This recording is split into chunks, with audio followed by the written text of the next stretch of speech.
In communication, connectivity is everything. We ensure that the links never sleep. Quantities and qualities, all in our data service, providing efficient, reliable voice and data service. We believe if you're not... Public hearings on the TRRC. Imam, you have the floor if you can offer some prayers, please. Thank you, Chair. Bismillahirrahmanirrahim. Alhamdulillahi Rabbil Alameen. Rahman Rahim Malik Yawmiddin. Iyyaka na'budu wa iyyaka nasta'in. Ihdinas siratal mustaqim. Siratal ladzina an'amta 'alayhim ghayril maghdubi 'alayhim waladdallin. Alhamdulillah hadina li hadha wa ma kunna linahtadi lawla an hadina Allahu al-awwal wal-akhir wal-zakhir wal-batin. Ya Rabbana lakal hamd. يا ربنا لك الحمد كما ينبغي وجلال وجهك وعظيم سلطانك وصلى الله على سيدنا محمد خاتم النبيين وإمام المرسلين بحرمة اللهم صل وسلم وبارك على هذا النبي الكريم سيد سند العظيم ذو القلب الرحيم سيدنا محمد وعلى آله وصحبه وسلم تسليما ربنا آتنا في الدنيا حسنة وفي الآخرة حسنة وقنا عذاب النار سبحان ربك رب العزة عما يصفون وسلام على المرسلين الحمد لله رب العالمين الحمد لله رب العالمين آمين. Amen. Shukran, Imam Jallo. Bishop, you have the floor, please. Thank you, Chairman. Lord God Almighty, of grace, of mercy, and of compassion, you who creates all humankind throughout the whole world in your image and in your being, you will sustain and provide for all. We call upon your divine mercies and your divine compassion. And we continue to plead also upon your love, you to whom vengeance belongs. We continue to bring before you the hearing of today, tomorrow, and the rest of the coming days and weeks. We do pray that you will grant us the spirit of fortitude. Grant us the spirit of patience. Grant us to listen to you, and grant us patience to allow the due process to take its proper course. And at the end of the day, justice will be rendered. This we ask through Jesus Christ our Lord. Amen. Amen. Thank you very much, Bishop Wadeko. Council, we announced yesterday that we had finished our consideration of the theme on the NIA, the National Intelligence Agency, and that today we are opening a new chapter on West African migrants. But before we get to it, if you don't mind, take a minute or two just to set or give us a setting, as it were, of what this new theme on West African migrants essentially entails, so the public would be aware of where we are going on this. Please, you have the floor, Council. Good morning, Mr. Chairman, commissioners and members of the audience. Thank you, Mr. Chair, for giving me this opportunity to say a few words about this theme. The public will recall that during public hearings of the Commission, members of the killer machine called the junglers testified that they were tasked and ordered to execute several West Africans and a number that those who testified could not really determine, but our count was about 44 people were executed by this group, somewhere in Kanilai or at the border and dumped at a well. This evidence confirmed the theory that the Commission had at the outset of these investigations, wherein we made one of our objectives to investigate the alleged or suspected killings of West African migrants in the Gambia. At the outset,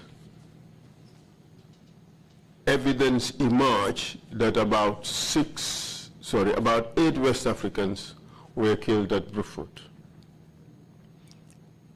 Government had issued statements denying the arrival of a group of West Africans in this country. And government position kept changing depending on the evidence that emerged. But to cut a long story short, the government of the Gambia tried to cover up the fact that West African migrants had come to the country and were executed. There was this pretense, if I may call it such, that those killed were in fact mercenaries. But the evidence that we would present before this commission would go to show that these were indeed West African migrants. We call them West African migrants because they come from different countries in the sub-region who had gathered in Senegal to take a vessel to go to Spain, but were brought to Gambia through agents and were apprehended by members of the security forces. That event happened soon after a similar event wherein a group of 35 were also arrested in the Gambia, and their leader is alleged to, or claimed to be, a grand or great-grandson of Serigne Touba. So this was the trafficking line from Moor to Gambia and then to Spain. But that group of 35 were subsequently prosecuted. Well, some of them were prosecuted and convicted, and some of the migrants served as witnesses.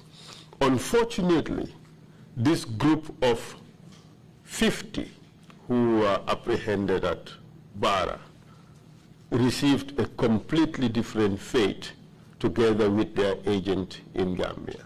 So the evidence we're going to lead is to show that these were migrants, they were apprehended. There was no reasonable basis to conclude that they were mercenaries.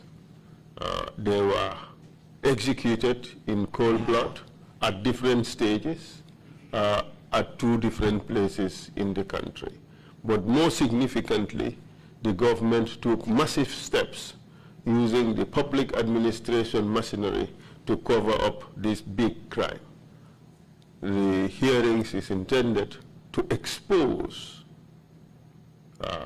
this terrible act that has happened to our West African brothers, including a Gambian.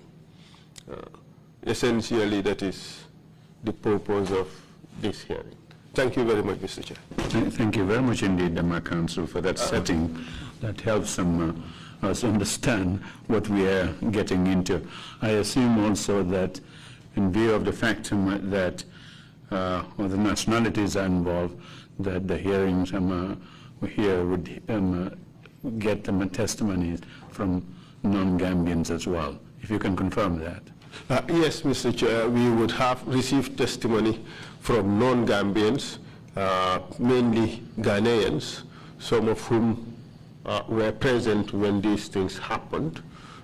Some are members of victim families, and another person is someone who was intimately involved in the actual investigations and is able to say what the 2 countries have done in order to get to the bottom of this matter. Perhaps another thing that I need to say is that part of the evidence in this theme has already been heard. That is the actual killing of the victims. We've heard from several junglers who confirmed how this killing was done. But in order to ensure that there's coherence in this narrative, we would also bring one jungler who has not yet been called on the subject to talk about how the killings actually happened. So we hope that at the end of the day, we would have been able to provide a very detailed and coherent sequence of the testimony, of the evidence for the comprehension of all. But of course, there are other interesting concerns which we hope we will be able to handle properly during the hearing, especially in view of the international dimension of things. But with your able guidance, we should be able to deal with them quite adequately. Thank you. But the reappearance of the junglers or a jungler who will be coming would essentially be a regurgitation of what had been said in earlier testimonies here.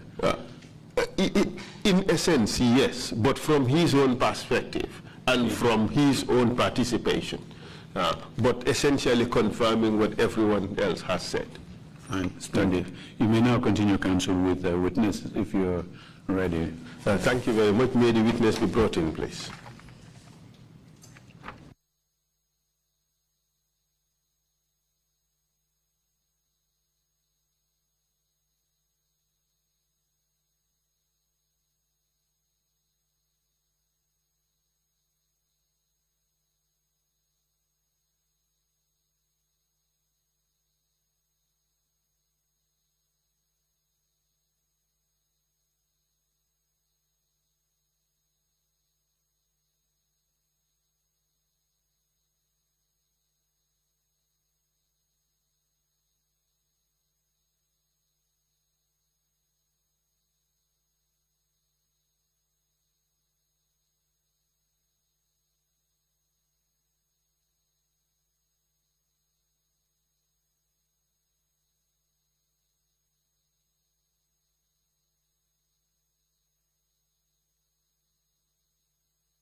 Swear me. Yeah. I, Kebba Bah, I, Kebba Bah, do swear that do swear that I'll speak the truth, I'll speak the truth, the whole truth, the whole truth, and nothing but the truth. and nothing but the truth. So help me God. So help me God. You may be seated, please. Good morning, Mr. Bah. Welcome to the TRRC. Good morning. Mr. Bah, Yes. we do interpose interpretation in the local languages. Thank you. In the first place, I ask you, which language do you want to testify in? Wolof and English. You want to testify in both. Why are you so greedy? Take one. English. English. But feel free to speak in Wolof if you want to. Thank you, thank you. All right. So can we have interpretation in Wolof, please? Mr. Witness, you've just taken an oath to speak the truth. It is an offense under the laws of this country to lie under oath. It is also an offense to provide false or misleading information to the Commission. You understand? Thank you. Good. So the interpreters, are we ready? Okay. So before you respond to my questions, please allow the interpreters to interpret in Wolof, and then you would respond. If you choose to speak in Wolof, fine. If you choose to speak in English, that is also fine.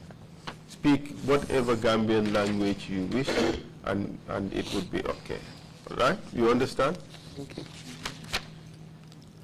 We want to talk to you about the events of 22nd July 2005.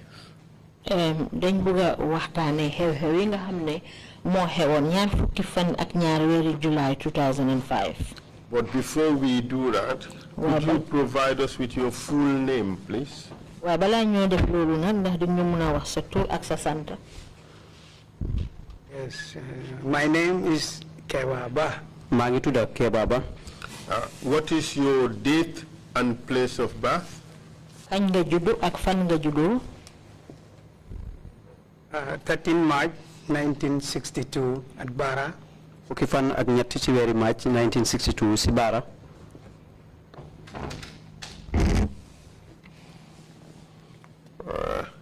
And which school did you attend? Ban school nga jànge? Balangar Primary School. Balangar Primary School. From which year? Ban at? 1977 to 81, then proceed to Berending Junior Secondary School. 1977 na? The 1981 mujjee gi ma continuer dem Berending Secondary School. You went to primary school at age 16? Primary school nga commencé bi nga amee fukki at ak juróom-benn. Something like that. Mel noonu. Well, that used to happen in this country. Yes. And I'm happy that even at that age, you were willing to start learning. I think that is commendable. Loolu ñu gërëm la ci nag comme dem nga ba tollu ci at boobu waaye teewul ba léegi yaa ngi bugga rek pour jàng. So you finished Berending Secondary in 1985? Exactly. Da nga jeexal Berending Secondary atum 1985. Wow. And then what did you do after that? Gannaaw boobu lan nga def? Well, you know, we are from Bara. We have some, you know, these canoes that sails from Banjul to Bara. xam nga ñun ñu waa Bara lañu te am nañ ay gaal yu ndaw yi la nga xam ne nii ñooy jàllale diggante Banjul ak Bara. We don't want to be sitting down wasting, so we normally join these canoes to have our pocket monies and then our clothing and so on without disturbing our parents. jamono boobu nag dañuy bañ a toog rek ci kër gi bañ a def dara moo tax ñu daan ànd ak gaal yooyu di dem ak ñëw di mun a foraatu tuuti di ci jëfal suñu bopp bañ a diggatam suñu waajur. And you did that for how long? te loolu def nga ko ba ñaata diir ñaata at? Well, from 85 to 1988. loolu nag def nañ ko ci diggante atum 1985 ba 1988. And what did you do in 1988? 1988 nag loo def? From 1988, I decided to join the Gambia Police Force. ci 1988 nag ci laa xelaat nag pour dem bokk ci police gi. And were you still in the police force in 2005? Exactly. ndax yaa ngi nekkoon police ba 2005? Degala. Yes, sir. Wow. And where were you posted in 2005? 2005 nag police bi fan lañ la yóbbu woon nga di fa liggéey? Bara Police Station. ci Bara Police Station. And what was your rank at this stage? jamono boobu yow ban ma xam nga yore woon? Couple. time boobu couple la. Do you recall this day, 22nd July, 2005? fàttaliku nga bés bi ñaar fukki fan ak ñaar weeri July atum 2005. Yes, we will cancel. Wow. Could you tell us what happened on that day? di ñu mën a wax lan moo xewoon bés boobu? Yeah, I received a tip of information from my childhood friend. ma jotoon benn bataaxel si kenn si suma xarit yi. Businessman. di kuy yëngu ci wàllu njula. Name? Mr. Serigne Ndour. ne mu ngi tudd Serigne Ndour. What was the information? The information was... wait for the interpretation. xibaar bi lan la woon ban xibaar nga jotoon? Okay. The information was he got information that, you know, he lives in Bara on the side to Junak, on the, when I say on the right-hand side, beside, I don't know whether people know, between North Bank, Bara and Junak he lives. He has his house located around that area. bataaxel bi nag moo nekkoon ne daf ma wax ne comme que moom mu ngi dëkkee Bara ci boori Jinak fa la kiram nekkee. He said he had information that there were a group of people that they don't understand. They look stranded or I don't know. Because Mom, he was in Combo and then he just called me to inform me. moom mu ne dafa jotoon ab bataaxel boo xam ne nii am na ay groupe nit ñoo xam ne daal mel nit seen yoon wi dafa doy waar waaye nag moom xamuloon ndax moom mu ngi Kombo jamono boobu moom it dañ ko ko wax. And then I walked. Did he tell you where these people were? wax na la nit ñooñu fan lañ nekk. Yes, between Bara and Junak, by the beach side, where his house is located. ñooñu ñu ngi woon ci diggante Junak ak Bara ci boor bi nga xam ne fa la këram gi nekk. And then what happened after that? gannaaw loolu nag lu xew. Taking the information, I relayed to my authorities. By then, bi ma jotee bataaxel boobu nag ci laa ko àggale ci sumay kilifa ci jamono boobu. And that found me on duty because in those days we worked 8 hours from, 4 to 12, and then from 12 to 8, and then 8 to 4 o'clock. jamono boobu nag mu ngi fekk maa ngi liggéey te ndax jamono boobu juróom-ñetti waxtu lañ dee liggéey ci bés bi di ko daggee ñeenti waxtu yi dem ba juróom-ñetti waxtu yi jëwaat juróom-ñetti waxtu yi ñëw ba fukki waxtu ak ñaar. Yeah, the demarcation was it was shifted in 3 shifts. Those will work in the morning, close.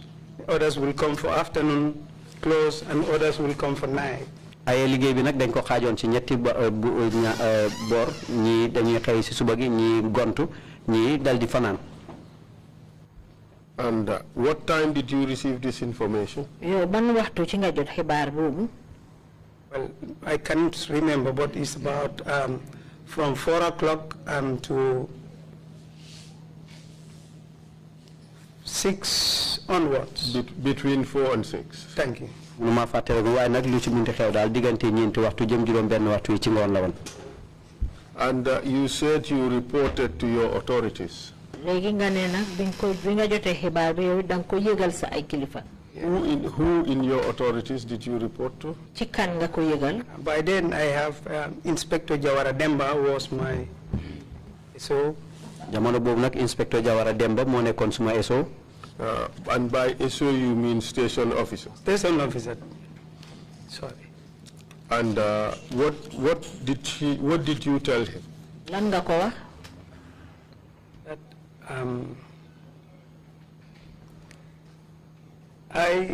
That I received a tip of information from the neighbors, my friend Mr. Noor, that people have seen group of people between Bara and Junak, and they look stranded by the beach side. Can we do something to check their situation? We rescue them.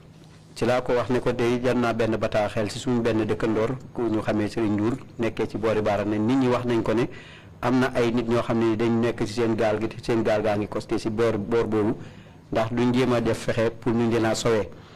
He did not say anything about gaal. He said they were stranded.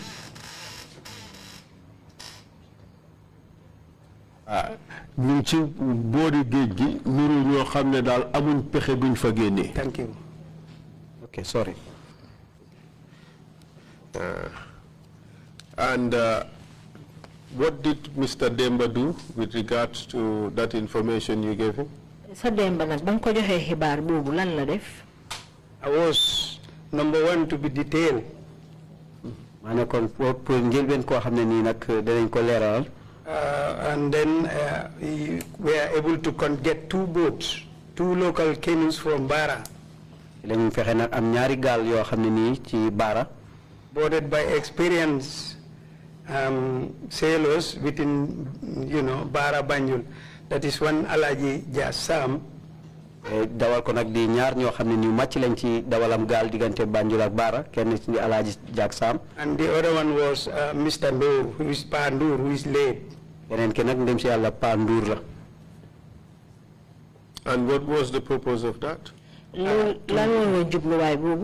That was to go and rescue them from where they are, because it was getting late.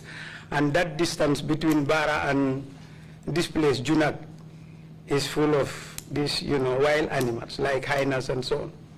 jubluwaay bi nag moo doon pour dem Sawelen ndax diggante boobu sori woon na te jamono boobu rabi àll yu dangaar ñoo fa nekkoon yu mel ni ki bukki yi. And what did you guys do? léegi yéen lan ngeen def. We went with these boats, 2 boats. lañ dem ak ñaari gaal yi. Do you recall who you went with apart from the 2 captains, Alaji Jassam and late Mr. Ndur? fàttale ko nga ñan nga àndaloon yu ute ak Jack Sarr ak ndem si Yàlla Ndur. And so the officers, I can't remember, but I was, in 2 boats. I was on board 1 canoe. So the other one, we went before them because I have the, first-hand knowledge of the information. jamono boobu nag mënu ma wax ñan ci officers yi lañ waaye nag ñaari gaal lañ demee woon te ci benn gaal gi laa bokkoon ñu nag ñoo jiitu woon ndax lu munti mel maa gënoon a am xel xam-xam tuuti ci mbir moomu. man ma ñëw ak bataaxel boobu bataaxel bi. So tell us what happened when you went to the location. léegi wax ñu lan a xew na ba ngeen eggee ca béréb ba. Reaching at the location, we saw group of ladies. There were some ladies with men who looked wretched and tired. They were waving, smiling. bañ fa àggee nag ci lañ fa fekk ay groupe nit am nañ fa jigéen am nañ fa ay góor yi tamit ñoo xam ni daal ñu ngi sonn te tamit ñu ngi doon ekkati loxo te ñu ngi doon muuñ ci jamono boobu. Why were they smiling, as far as you know? lu tax ñoom ñu doon muuñ nag noonu. Maybe they were thirsty and hungry. xëj na jamono boobu ñu ngi xiif mar. Wasn't it that they were happy that they are now being rescued from their stranded situation? dafa fekk ne na xëj na boobu ñu ngi am yaakaar ne na dinañ leen mën a sowe nag ci anam yi nekkoon. waaw noonu la. And what happened after you arrived there? ba ngeen àggee lan a xew. Interpretation. ba ngeen àggee ci béréb bi lan moo xew lan ngeen def. We asked them to onboard the canoes. ci lañ leen wax ne ñu egg ci gaal gi gaal yi ñu yóbbuwaale. And then they hurriedly come on board, and then we stood by the tail of the canoe, and the two canoes, put all of them inside, and then we depart from the beach side. We just sailed to Barab Wharf. ci jamono boobu nag ci lañ gaaw ñoom itamit éeg bi ñu waxee éeg leen ci gaal yi ñu ànd ak ñun ñëw ñoom ñëpp ci ñaari gaal yooyu génn ci tefes gi ñu leen jëlee indi leen ci waafi baara bi. At this stage, did you see these people carry any items that would have been unlawful to carry under the laws of this country? jamono boobu nag ndax gis ngeen kenn ci ñoom ñoo xam ne mu ngi amee dara loo xam ne daal waruñ koo amee ci loo xam ne méngoowut ak lu waa réew mi. No, cancel. They were in a haste to get something to eat. jamono jooju ñu ngi yàkkamti woon pour am luñ lekk. As far as you could see, what did they have in their possession? yow ci li nga mën a gis jamono boobu lan lañ amee woon. Small personal effects like these small traveling bags. Only that. ay jumtuwaay yu ndaw rek yu mel ni ki ay baag yi tukkeekaay yi la rek. mooy saak yi tukkeekaay yi la. Did you see anybody with any weapons? gisoon nga ci ñoom kenn koo xam ne mu ngi amee woon gànnaay. No. déedéet. I will cancel. No. When you saw them, were you able to conclude as to what was their purpose for being there? yow ba nga leen gisee rek ndax yow xalaatoon nga ñoom lan moo woon seen jubluwaay bi war a tax ba ñu nekk foofu jamono boobu. Council, this bagway program, the Fayaga, it's been existing for quite a long time. xam nga yoonu bagway wi dafa yàgg nekk na loo xam ne nii daf doon dox ci lu yàgg.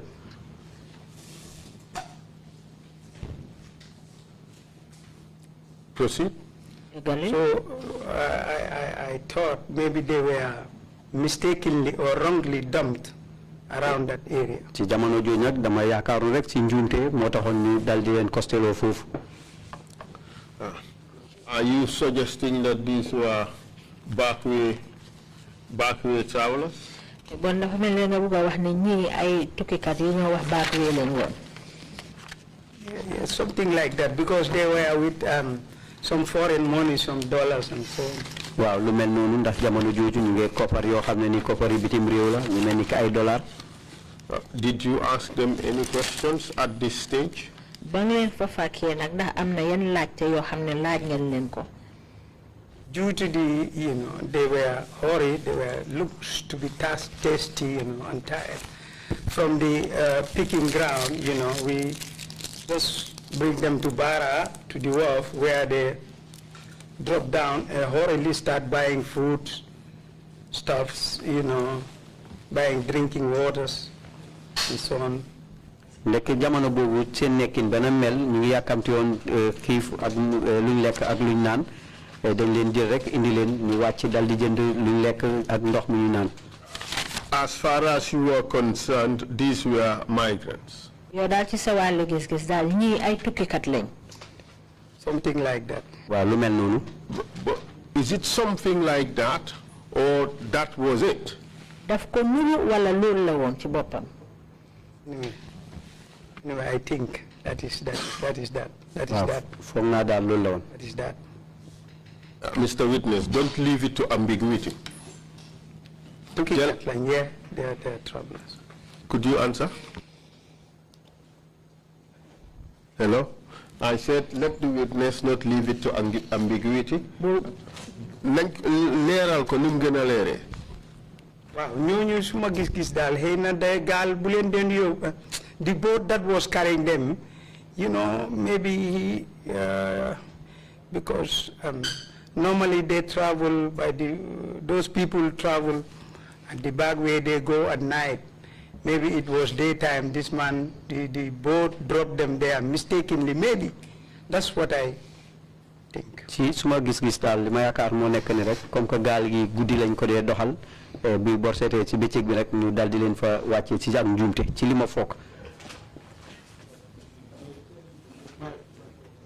Yo, Mike. Did they tell you what was their purpose? ndax ñoom waxoon nañ la ñoom lan moo woon seen jubluwaay. Yes, because we don't go into that questions and answers with them too much.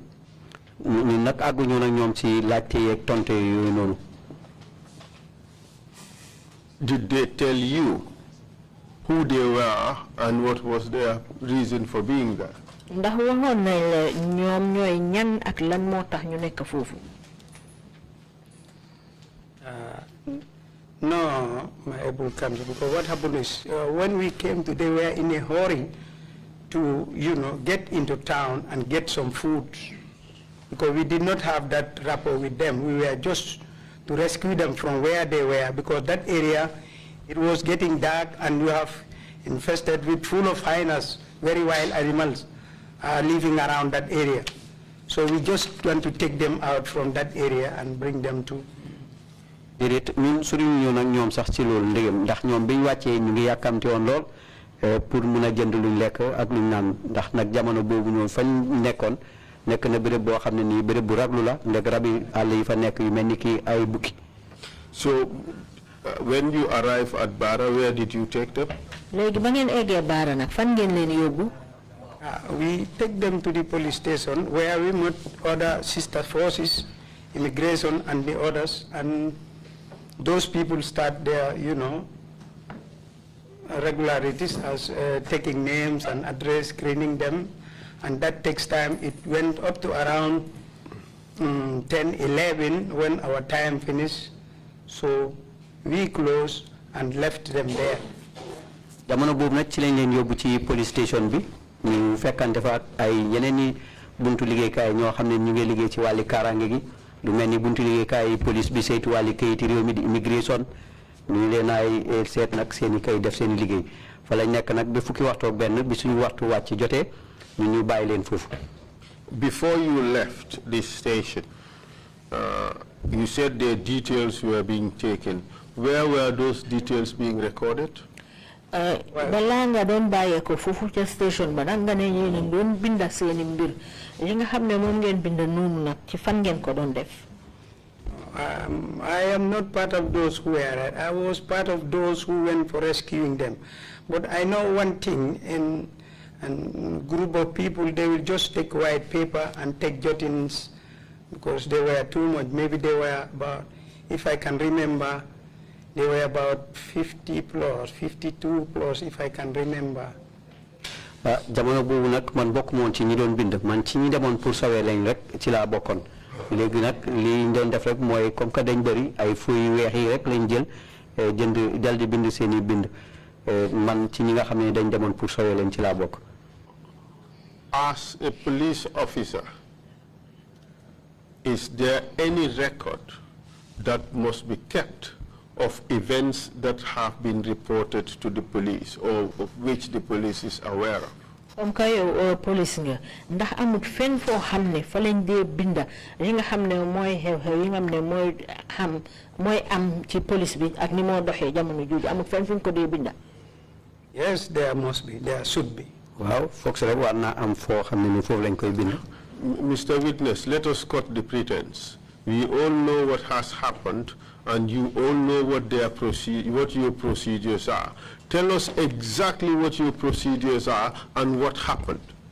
Sédé bi nañ bayyi la xal bi ñun ñëpp xam nañ li nga xamné moy dox te yow it xam nga li nga xamné mo fay dox waxal ñu naka la mbiri dé démé nga léralal ñu ko bu féké ni li xew na naka lañ ko dé défé. A station diary is kept at every station, isn't it? Yes, council. Police station bu ci nekk daf dé am téré bo xamné dé fa ñoo binda lépp lo xamné mo fa xew. Isn't it? That's correct, council. And what is the purpose of the station diary? Wa lan moy njëriñi téré bobu ñuy binda xew-xew yi. Just to record the normal activities in and out. Mo nekkon rek mburu bind nak yenn xew-xew yi nga xamné mo ci am ci biir ak ci biti. If people, suspects are brought into this station, what would be done with regards to that? Su fekkee ne am na ay nit ñoo xam ne dañ leen njorta ñu indi leen foofu ci station bi jamono jooju su fekkee ne loolu xew na lan lañ jay def ak ñoom. That is it. They have to enter it in the diary and then. Dañ koy bind ci téere boobu noonu. Is that as a matter of routine? Is that what is to be done all the time? Ndax noonu la dee faral di war a amee saa yu nekk. That's correct. Waaw noonu la. On this particular occasion, was it entered in the station diary? Bés booba nag ca xew-xew boobu ndax bindoon nañ ko ci téere boobu ñuy binda xew-xew yi foofu ci station bi. Council, when the police station, there is a diary, of course, there is diary, but you have to take jottings. Like when you come with a number of people, group of people, the officers over the counter sitting down, they will take jottings, name and address, number of people, exhibit and so right. Then you go to the diary keeper, and he will enter those things. But for us, I mean, from rescuing them from where the infected areas, we brought them to the charge, which it was getting dark, you know, it was getting late, and then they were too much. They were given chance to buy food and this and that and that. And time goes on until it was. Are you avoiding to say that this was recorded in the station diary? Are you avoiding to say that? It could be recorded. It should be recorded. It should be recorded.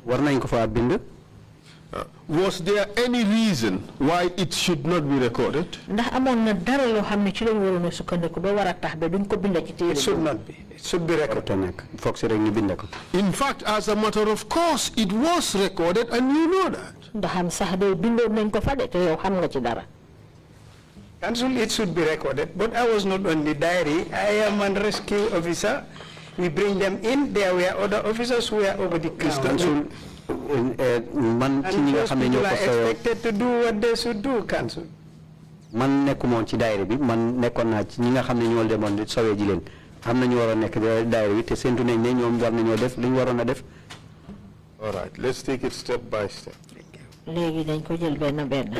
Who were the officers at that time who were responsible for making entries in the diary? ñan ñooy ñi nga xam ne ñu fa doon liggéey te ñoom seen warugal la woon pour ñuy binda ci téere boobu muy daayir bi. Council, every relief has a relief commander. Council ay bu nekk rek am na ku ko jiite. The relief commander is, I was not a relief commander because I was You see, you are taking us away from the issues. Okay, no. léegi yaa ngi génne ci mbir Just mi. answer the issues. Okay. tontul rek mbir mi. When we, because I work, Mr. Ndur is a good man, he's my friend. But you see, you're taking us to other things you are not asked. Mr. Ndur is a good man. That is not the answer to who was there keeping the diary. What happened is I have relief commander. I went on the ground and then each relief were containing men. I think the SO will there tell you how much was in a relief. Mr. Witness. Thank you. Mr. Witness. Yes. Would the station operate without a person who would be making entries in the diary? No. Ndax police station bi dinañ liggéey te fekk amuñ nit koo xam ne warugalam la pour muy binda xew-xew yépp ci téere boobu. Déedéet. No. Okay, so there must be someone there making entries of the occurrences in the diary. That's correct. foog mu am ku fa nekk koo xam ne dafa war di binda xew-xew yi nga xam ne moo xew yépp mu di ko binda ci diary boobu. Yes. In fact, as a matter of procedure, the moment you bring in a person, the first thing you do is to go and have it recorded. ndax xam sax ci li nga xam ne noonu la liggéey bi di war a doxee bu nit egsee rek li nga war a njëkk a def mooy dem binda ay mbiram ci téere boobu noonu. True or false? Wala wala déet. And so, you cannot bring large number of people, you just write like that. No, they must be accounted. If it is one arrest, you can just arrive. I arrive with somebody and they write this thing quickly. But you have to, jot down names and address and give it to the diary keeper. Council doo mën a jël ñu bari ñoom ñëpp rek bind seeni tur su fekkee ne kenn rek nga indi woon man ngaa wax ne accident ak diw ñu dal di bind waaye nag ñu bari ñooñu foog si rek ñu dal di jël bind seeni tur ak seen sant ak yooyu door koo jox daayira keeper bi. Did you guys do that? ndax def ngeen loolu. Anyway, I did not do that. Man defuma loolu. Mr. Witness, stop the dilly-dallying. No, I did not do that. Stop the waffling. No, you told us earlier that white paper was taken and the names were written and details. Others will do it. Other sister forces in the office will do it. Yeneen ñi nga xam ne ñu jël ko ci yeneen buntu liggéeykaay ñooñu def nañ ko. We were not the only officers who were on board. nekkuñu woon rek ñun ñi nga xam ne ñoo fa nekkoon ñoo fa nekk. The question is not whether Kebba Bah took a white paper and made the jottings. li ma laajte de nekkul ne ndax Kebba Bah moo jël kayit gu weex googu rek di binda. The question is, did the police who were there take the details of those who were brought in?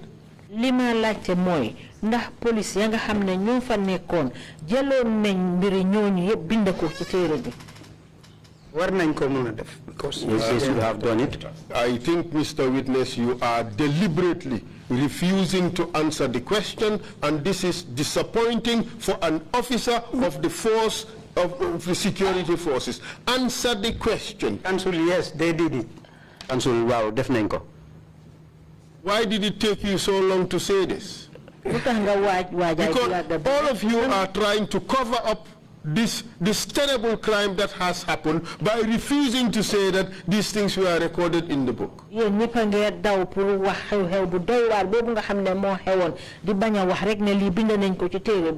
Of course it was written. And you know it.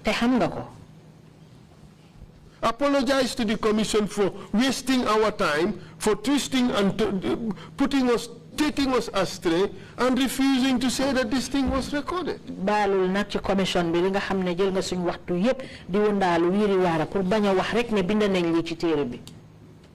I apologize to the Commission. Ma ngi jéggalu ci commission bi. Thank you very much. This was recorded in the book. And what time did you leave on that day?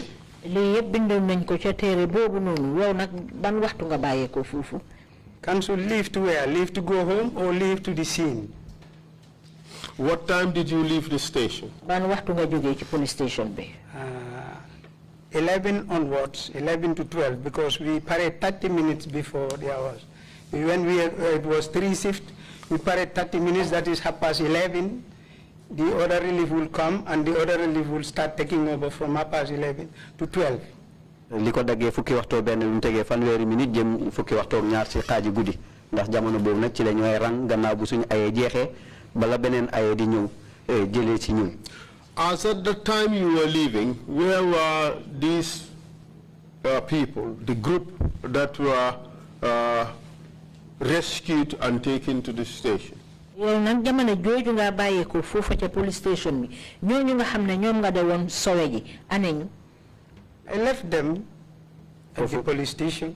Police station.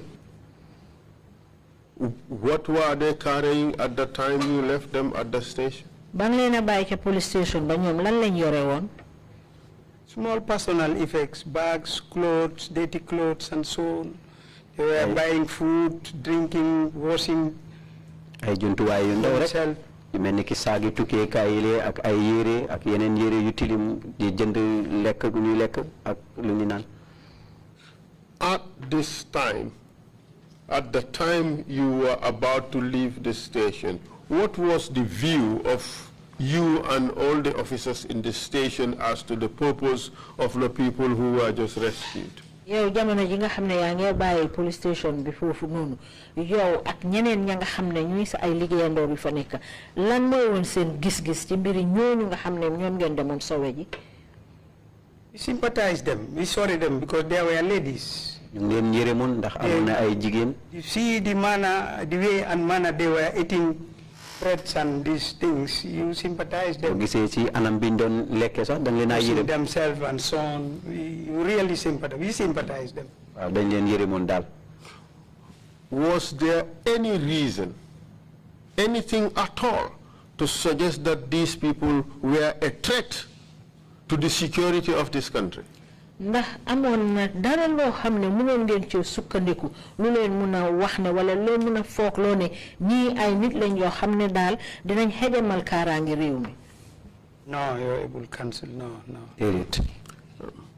And when you left, were they under custody? Were they under control? Yo bang fa baye ko ndax bobu dañ leen jëlon nak tek leen ben bëri bo xamne ñu ngi leen doon saytu fofu. No, in Bara police station, it is fenced. So when the group come, they were all in. We have tap, we have toilets inside. They were just making their, washing themselves, doing their other necessary inside. The question is whether they were under the control and under the custody of the authorities of this country. Lima laajte mooy ndax jamono jiñ fa nekk noonu mu ngi mel ni ñu ngi woon ci woon loxo ñi nga xam ne ñooy kaaraange réew mi ñi amee kaaraange réew mi. Yes, counsel. Because when you are in the premises of the police, you are under custody. Jamono boo xam ne daal yaa ngi ci atti police bi jamono daamu ñu ngi yaa ngi ci loxo. You could have said that earlier and spare us the repetition in the question. But thank you very much. I have no further questions for the witness. No, one last question. When you come back the next day, what happened? When I came back the following day around for the same duties, when I asked about the people whom we brought, yes, where are they? Bima ñëwaaté nak ci élection ni ki ñenté waxtu ci ngon ma laajté nak né ñi indi won demu anañu. I was told that those groups were transported to Amdalai. Then from Amdalai later they were being received by the Navy or yes, they were received by the Navy boat and they were taken to Banyu. Ci jamono bobu nak wax nañ ma né yobbu nañ len Amdalai gannaaw lolu dal dinañ len yobbu Banjul ci teg loxo ñi nga xamné ñoy Navy bi di soldats Mandowari. And did you subsequently hear any other information about the group of people? gannaaw boobu nag ndax am na benn xibaar boo jot ci seeni mbir. I can't remember. I can't hear anything unless and after later, when I heard they found so many, dead bodies at this place, Ghana town. I don't know and where and where. ci jamono boobu nag déggatuma dara rek ba ci jamono boo xam ne ni dégg naa ne gis nañ ay néew ci boori Ghana town ak yeneen. What did you make of that information when you received it? ba nga jotee xibaar boobu nag noo ko jëfooyee. I cannot say anything because I live in Beira, where we normally pick up dead bodies and so on by the beachside and so on. Boats, they drown. Sometimes people drown, and that is known to us. We normally say those type of things. Munu moon ci wax dara ndek baara gi ma dëkk nag léegi dañ dee faral di gis niw koo xam ne ni génne nañ ko ci géej gi fekk sax boromam dafa suuxoon loolu daal nekk na loo xam ne ni lu yomb di am la. So you believe that these are people who might have drowned and their bodies washed to the shores in wherever in Burfoot in Ghana town. That was your belief. Man daa yow li nga gëmoon mooy ñii ay nit lañ yoo xam ne dañ lap seen niw yi ñu gis leen daa ci tefes gi ci Burfoot foofu yow loolu nga gëmoon. Well, because that they happen to Gali. Maybe it's sometimes usual with the boats. Thank you, Mr. Witness. No further questions. Thank you, Council, and thank you, Mr. Bah. Council, have we been given, or TRRC been given, a copy of the registry containing the names and the entries, and how many people were entered in the register that day? That is one of the most important issues in this inquiry, so I would want to leave it at that for the time being. Okay. Has the witness been helpful in the... Yes, the witness has been very helpful. Thank you, Mr. Chair. Thank you. We'll come back there. Commissioners, if you have any questions, please, Commissioner Kinte. Mr. Bah, thank you very much for testimony. Mr. Bah, I know the terrain you're talking about. I worked it on foot, motorcycle, and everything.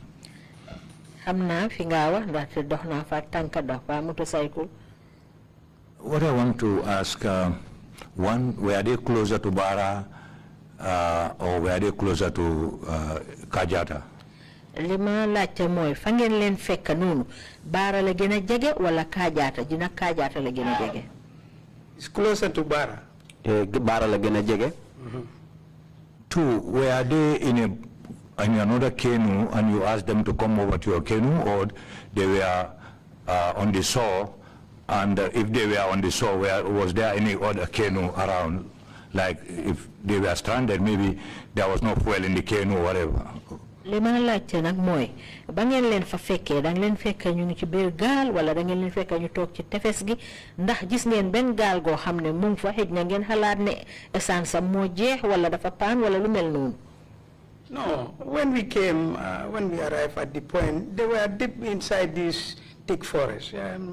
It was getting late. They were not even by the beach. They were just, when they heard of the engine, they all came out, started, waving their hands. Bañ fañ leen fekk nag boo sax nekkuñ sax ci pegg tefes yi ñu ngi yoon ci biir àll bi ndax mu ngi doon waaj a guddi si biñ déggee suñ machine yi gaal gi rek ci lañ commencé génn di yëkkati seeni loxo. Beneen gaal nekkutoon foofu boor boobu. There was no other boat. We are the only two boats to rescue them. ñaari gaal yooyu rek la ñoo demoon pour sauver leen. Thank you very much. Jërëjëf. Thank you. Imam Jallo, you have the floor, please. Witness, when you met these people, did you ask them where they were coming from? What was their mission into the Gambia? Ba ngeen demee pour sauver leen ndax laajoon ngeen leen fan lañ bàyyeekoo ak lan moo leen seen tànk ci réewu Gambia. Yes. Like nañ we asked them, some of them were seeing Ghanaians, but they speak different language. They're speaking French. Most of them were speaking English. Laaj nañ leen nag am na ñoo xam ne ñu ne Ghana waaye nag liñ doon làkk lëkkul benn làkk ñii ñu ngi doon làkk français ñii ñu ngi làkk anglais.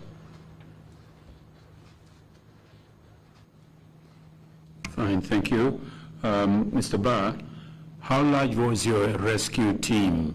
You said you were part of the team that went out to rescue these individuals. How large was the team? Mr. Bah, you need a man pour sauver the land. We were only two. Two captains who captain the local canoes. That is Alaji Jassam with another brother, Pandur, who is late. Those are expert in the sailing. Yeneen ñoo xam ne ni ñu màcc leen ci mbiri gaalile Alaaji Jaak Sam ak Pandour mi nga xam ne ndem si Yàlla la. Two individuals going to rescue 40-something people? 50-something. Yéen ñaar rek ngeen demoon pour sauver lu tollu ci ay ñeen fukki nit ak dara.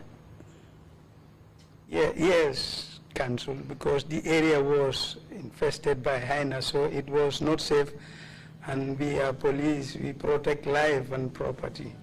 Waaw ndax jamono boobu na béréb boobu dafa dangaaroon wurutoon ndax dafa bari woon bukki te ñun ni ki liggéey police ñun suñu warugal mooy pour aar nit ñi ak seeni jumtuwaay.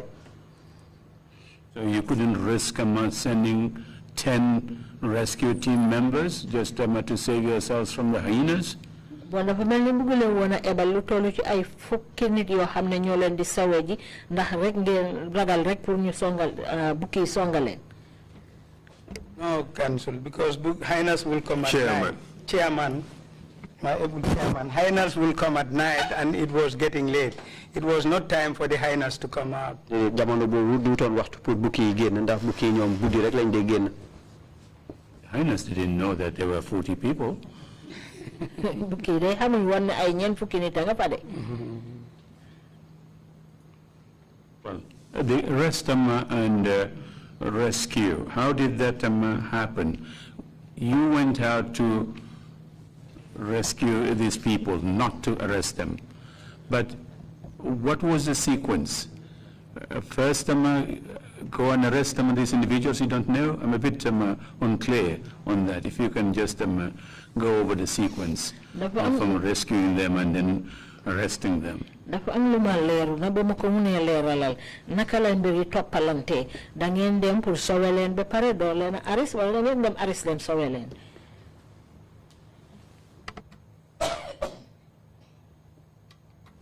Police is a word, Council. Police nag baat la. You have to apply the word police. Foog si nga jëfoo baat bii di police. You have to be polite. Si nga nekk koo xam ne ni ko am yar nga. You have to be obedient. Foog si nga nekk koo xam ne ku dégg ndigal nga. You have to be loyal. Foog si nga nekk koo xam ne ni ku wéeru ci ndigal nga it. You have to be intelligent. Foog si nga nekk ku màcc ci liggéey. To get courtesy. Nga war a nekk ko am yar. If you are given an information. Fekkee jot nañ la ab bataaxel. You apply this word police. Nga jëfoo baat bii di police. You should know what to do. War nga xam lan nga war a def. Because you were taught, you were trained. Ndax dañ la tàggat dañ la jàngal. We were trained by then Nigerian police expert Mr. Okundayo. Nag jamono boobu Mr. Okundayo di benn Nigerian bu màcc ci wàllu liggéey police moo ñu tàggat. I was sorry to interrupt you, but I was asking for sequence, not Boy Scout rules. Sorry, sir. What Sorry, happened? sir. Sorry, sir. That one. Please go on. That is why we did not demand for that the arrest. We just went to demonstrate our policing skill. Loolu nag moo tax nag demuñu woon rek grip demoon nañ rek jàpp leen waaye nag dañ jëfoo woon nag li nga xam ne nii mooy suñ métier ci wàllu police. Yes, Commissioner Jones, have the floor, please. Thank you, Chairman. Chairman. Mr. Bah, it appears you were about to correct the chairman when he said 40-something West African migrants. Dafa mel ni dang doon bëgg a jaajante chairman bi jamono bi mu waxee ne tukkikat yooyu tollu woon nañ ci ay ñeent fukki nit. Can you please tell this commission whether you did a head count on the number of people that were rescued? Ndax di nga mën a wax commission bi nag ñooña nga demoon sowe ji ndax konte woon ngeen leen? Wow, yes. we count them when they boarded because it's 2 canoes. waaw compté woon nañ leen jamono bi ñuy ndax ñaari gaal la woon. Each boat contained about 20 something. gaal gu nekk eboon na lu dem si ñaar fukki ak dara. waaw. Can you give a definitive number or you don't know? No, it was 52 plus. I can't exactly remember the number, but I know it's 52 plus. Munuma xam nak ñaatal nak la won waye nak xamna da juroom fukk ak ñaar ak lu tek. Okay, thank you. Mr. Chair, this is a bit murky water, and that's why I didn't raise it with the witness. He doesn't know how many people there were. There's just the belief that there might have been about 50 or more. And that is why I did not raise it with the witness. The next witness will tell us about it, who actually did a physical count himself. Okay. You know, I mean, there are lots of things that the witness does not know. So he could only talk about what he actually knows. And that is why I limited it to just what he knows. Fine. So the next witness can clarify a host of other issues. That helps. Well, I hope he knows how many canoes were there. No, two. Yes, he said 2. Okay. Thank you. Thank you very much. If you have any concluding remarks to make on canoes and numbers, please go ahead and do that now, Mr. Witness, and we will then conclude with you. Please go on.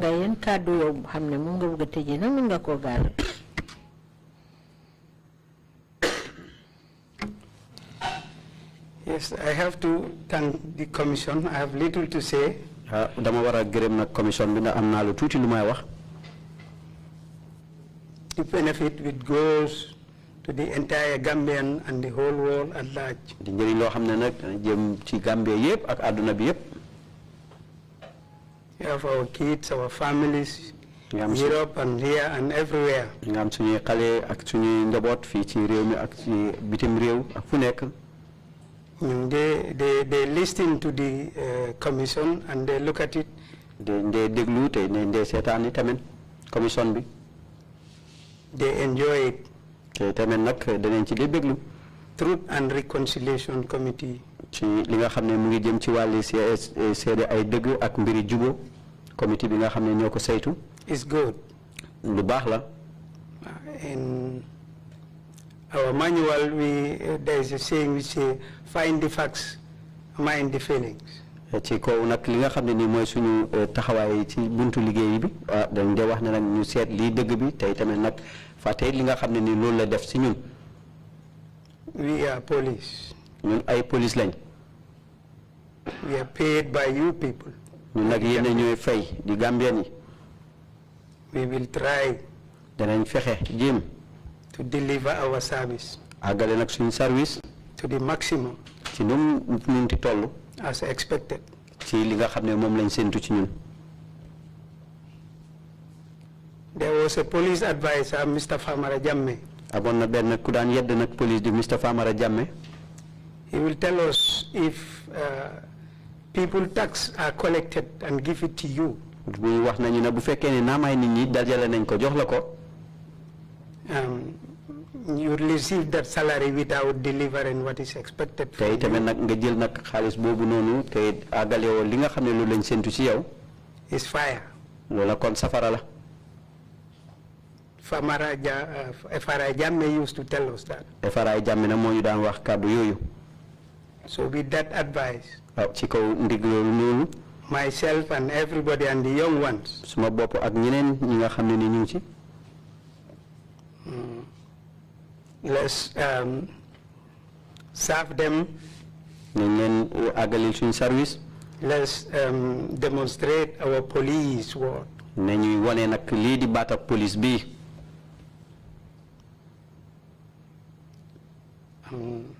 I think so with that. Te yaakaar naa ci ak loolu. Whatever little we have. Ak lu ndaw li nga xam ne ni am nañ ko. Salaries and so on and any other thing. Muy pay weer ak yeneen. If we do it cleanly. Buñ ko defee ñu gën a setee. Open-heartedly. Ci xol bu set wecc. I think yaakaar naa God ne will give us a reward. yàlla danañu fay. Even whereas we are not promoted, naam sax bu fekkee yokkaluñu maqaama. and we are, I mean, you work clean-heartedly. te yaa ngi liggéey ci liggéey bu set. God has reward for you. yàlla am na sa pay. May God help all of us. We yal nañu yàlla fay ñun ñëpp. TRRC. ak TRRC. Pray to God. God pour cold water within our this sub-region Gambia. yàlla tuur ñi ngay ñaan nag yàlla tuur ndox mu sedd fii ci suñu réew. That's all. loolu rek la jërëjëf. Thank you very much indeed, Mr. Bah, for coming to testify. Mr. Bah, jërëjëf ci ni nga ñëwee pour àggale fii say seede. One last question. What happened to the canoes or the boats there? Were they taken into custody, if I can use that term? What happened to the boats? The boats were there because this is our personal use. We use them to carry people from the other side to the other side of the from Bara to Banjul. ndax gaal yi ñoom ñoo koy jëfoo rek di jàllale nit ñi diggante Bara ak Banjul. They weren't kept as evidence? dencu leen ko pour mu doon loolu wala jëfoo de mu doon seen seede. Coming later? The boat that brought the migrants was never found. The two boats that went to the rescue belongs to the locals. Okay. I'm with you. Thank you very much. We will take a 30-minute coffee break and come back at 12:05 noon. Meeting is adjourned. Thank you very much.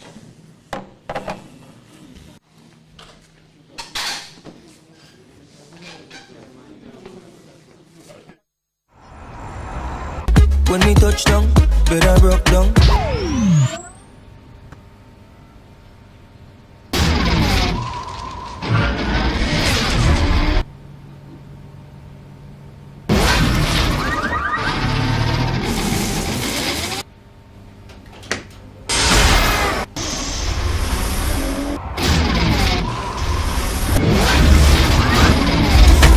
Gamtel G-Fiber, now you can enjoy super fast internet in gigabytes. G-Fiber is affordable, stable, secured, and accessible to homes, businesses, and enterprises. With Gamtel G-Fiber, the future is speed. Gamtel, creating a brighter future in communication. So she became mine and see the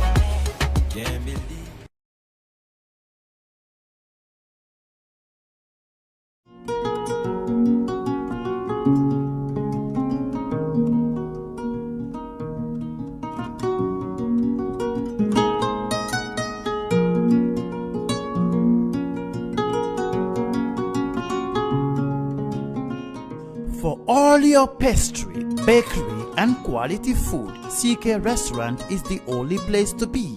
We do catering for birthdays, weddings, and all related services. We have all kinds of local foods, American, European, and even beyond.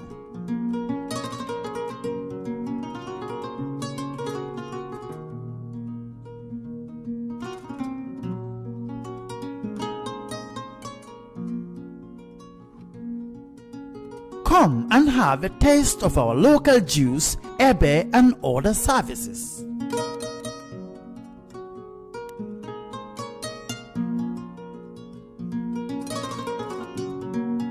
At CK Restaurant, customer satisfaction is our priority.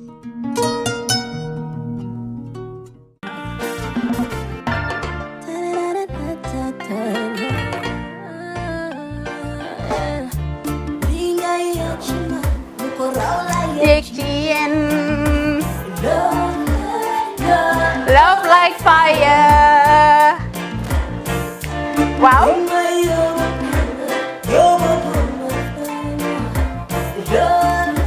Love like fire. Xam ngeen rek affaire bi xam ngeen fan la? Skincare la. 2020 lañ wax de. Waaw. Fii nag mooy Kerr fan Kerr zero tache. Perfect skin. Skincare saa su ne rek niñ ko dee defee rek. Loo lañ soxlaati rek.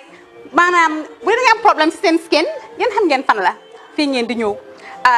Suma xarit yeeg am di jàmm yi nga xam ne taas daf lañ sonaloon xam nga doon xeesal bel la ka xum éneew ma lañ ko nag waaye just in case comme ni ko gars yi di waxee rek en cas just in case loolu xew xam ngeen fi ngeen di ñëw skincare plus si yu baax rek la ñoo dox nag ay baax rek fu ne la ñoo dem ci réew mi di lañ indi rek nag products yu baax du Paris du Italie du USA du fi mu nekk nii sax boole nañ ci nag Sweden fu nekk lañ leen a indilee products bu dee tamit nag da nga ñuul rek ñu lay jamaa natural beauty that melanin dripping we do have stuff for you as well emuñ si skincare products rek ñu ngi ci cuub yi tamit fu ne la ñoo jaar in fact sax last commercial bi ñu defoon waxuñ leen woon ne dañoo dox ci ay kawar 9A grade rek nag waaw we do have bundles as well hair si lu ne la ñoo dox ñun ñu ngi ci rafetal jigéen rek luy taaral jigéen rek waaw boo leen di tukki tamit bëggoon rek classic suitcase ñu dañoo dox ci ay Samsonite duñ dee indi any brand of suitcases though other than Samsonite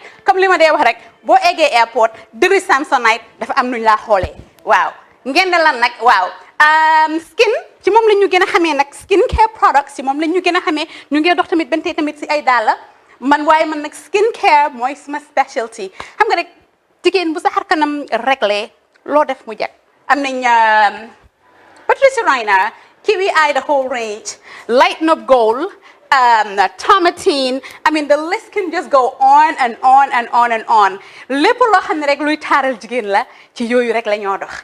Skincare plus nag emuñ si Gambia rek ñu ngi United States ñu ngi Gambia fii ba pare bu dee yaa ngi anywhere in Europe mun nañ la ko mail within 3 days rek ñetti fan rek nga jot say diw emuñ si loolu rek dañ laa consult tamit balaa ñu laa jaay diw dinañ def a free consultation pour wax la rek exactly li nga xam ne moo méngoo ak sa kanam dinañ leen wax tamit ne rek am nañ perfumes fragrances men's shirts accessories we do dresses as well we do blouses I mean we do shoes name it we do them Skincare Plus 2020 is our year of perfection zero task fi mu nekk nii réew mi fii kenn waratu fi taas kenn waratu fi am problème kanam kenn waratu fi am problème yu picca boo ko amee dafa fekk ne rek ñëwuloo ci place bi fii